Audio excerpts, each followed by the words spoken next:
Washington, with President Biden preparing to deliver a speech on the state of American democracy Thursday evening. The White House intensified its rhetorical attacks Wednesday on what it calls MAGA Republicans, who support former President Donald Trump and share many of his views. The president thinks there's an extremist threat to our democracy, White House Press Secretary Karine Jean-Pierre said at a press briefing in what appeared to be a preview of the president's remarks, which he will make from Philadelphia's iconic Independence Hall. The speech will focus on a battle for the soul of the nation, according to the White House. The theme is an allusion to Biden's 2019 announcement that he was seeking the presidency, a campaign that he said in a video was inspired by the white supremacist riot in Charlottesville, VA, 2 years before. Jean-Pierre described MAGA Republicans, a term Biden has recently come to embrace, as the most energized part of the Republican Party. The president views the pro-Trump faction, she said, as an extreme threat to our democracy, to our freedom, to our rights. They just don't respect the rule of law. They are pursuing an agenda that takes away people's rights. Political tensions, already deep, have grown even deeper since the August 8 raid at Mar-a-Lago, Trump's South Florida resort and residence, during which federal law enforcement recovered sensitive documents.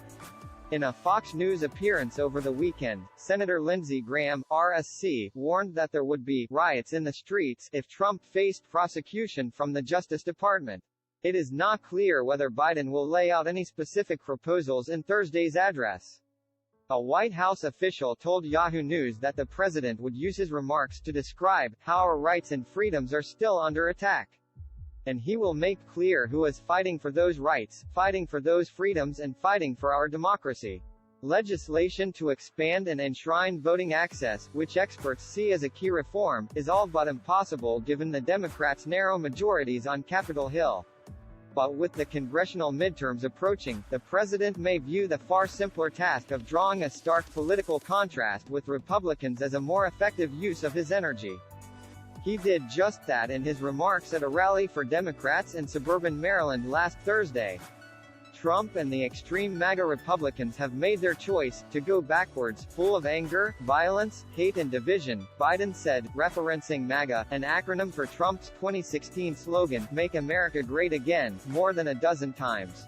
Speaking in Wilkes-Barre, PA, on Tuesday, the president chastised Republicans who claimed they were pro-police but refused to support an investigation into the January 6, 2021, riot at the U.S. Capitol, during which police officers were attacked. Let me say this to my MAGA Republican friends in Congress, Biden said.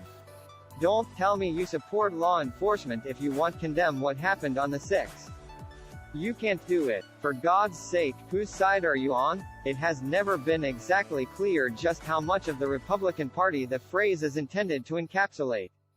During Wednesday's briefing, Jean-Pierre pointed to Arizona Representative Paul Gosar posting violent videos to YouTube last year and Florida Governor Ron DeSantis calling last week for physical violence against Dr. Anthony Fauci, the president's top advisor on the coronavirus pandemic. She offered similar condemnation of extremist rhetoric from Representative Marjorie Taylor Greene of Georgia and outgoing Representative Madison Cawthorn of North Carolina, as well as from Trump himself. These are things we have to call out,